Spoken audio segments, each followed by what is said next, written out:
जय श्री सच्चिदानंद।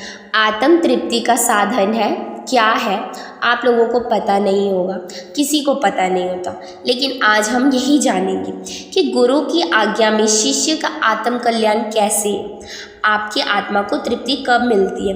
तो हम आज एक कहानी से जानेंगे। पहले गुरुदेव चरणों में हमारा बारंबार नमन है और उसके बाद शुरुआत करते हैं अपनी कहानी की, जो आप सभी को सुनाएंगे।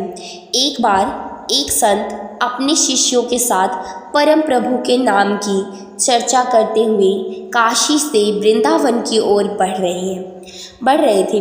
रास्ते में कुछ जिज्ञासु भक्तजन उस तत्वज्ञानी संत से यह प्रश्न करते हैं कि भगवान ने कभी गर्मी, कभी सर्दी एवं कभी बरसात का मौसम क्यों बनाया है।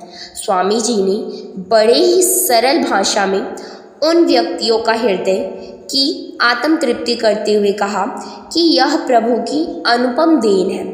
जलचर, नभचर और थलचर जगत के जीव प्राणियों के लिए उपहार के रूप में है, क्योंकि सभी ऋतुएं हमारे लिए आवश्यक हैं।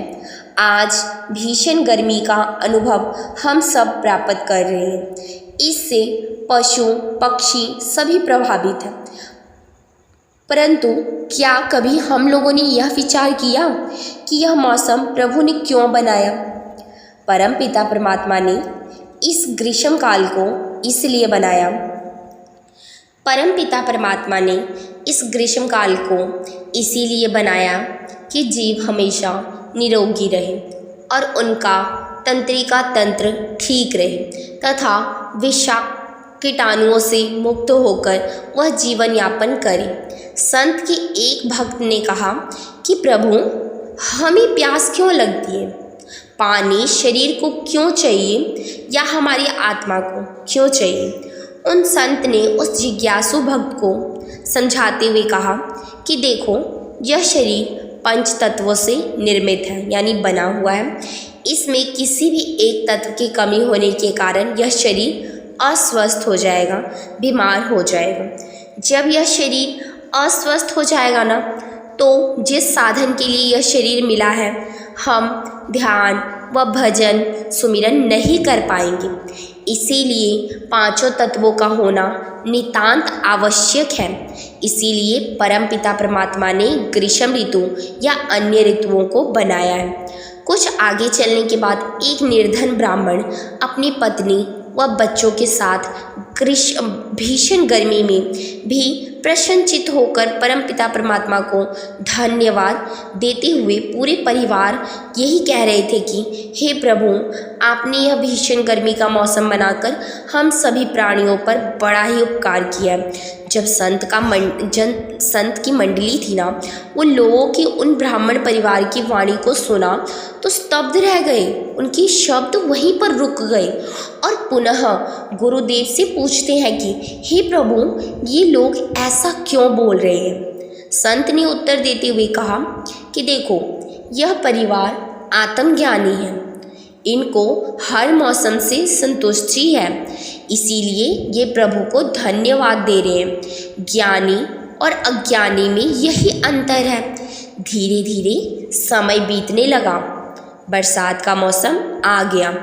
संत ने अपने शिष्यों से कहा कि देखो, अब हम 4 महीने एक ही स्थान पर बैठकर हरि चर्चा करेंगे। आप सब यह बताओ कि कहाँ बैठना है। सबने यही कहा कि प्रभु, वृंदावन करम योगेश्वर भगवान श्री कृष्ण महाराज की तपस्थली है, उसी स्थान के अनुसार अपना डेरा वृंदावन में लगा दिया। और संत ने सहमति दिया और डेरा वृंदावन में लग गया। वृंदावन की महिमा और संतों की तपस्या का वर्णन करते हुए संत ने कहा कि यह जगह अपने आप में ही भक्ति का व प्रेम का प्रतीक है। एक जिज्ञासु भक्त खड़े होकर बोले, प्रभु, भक्ति और प्रेम क्या है। संत ने प्रभु महिमा का वर्णन करते हुए कहा कि भक्त की महत्ता को सुदामा जी ने समझा और प्रेम की महत्ता को भक्तिमती मीराबाई ने समझा।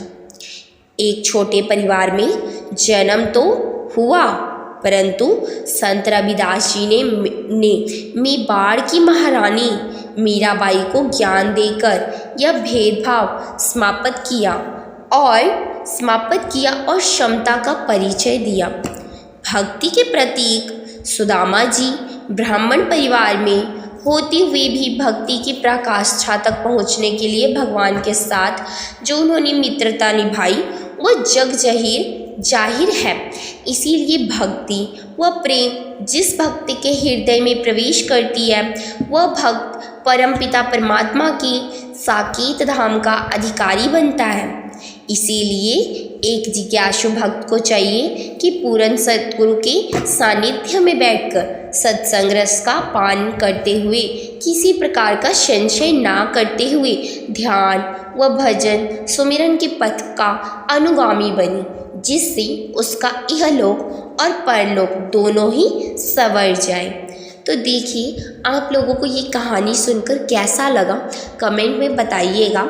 और सबसे पहले अगर ये कहानी अच्छी लगी या ये सत्संग अच्छा लगा तो वीडियो को लाइक करें और चैनल पे अगर नए हैं तो सब्सक्राइब कर लें।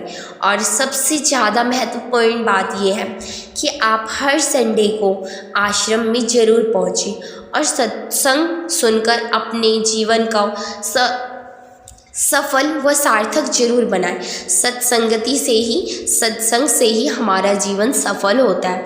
और जब आश्रम में जाएंगे ना तो आपका परिवार, आपके बच्चे, आपका आने वाला जो पीढ़ी दर पीढ़ी है वो सब संस्कारी और संस्कार से परिपूर्ण होंगे।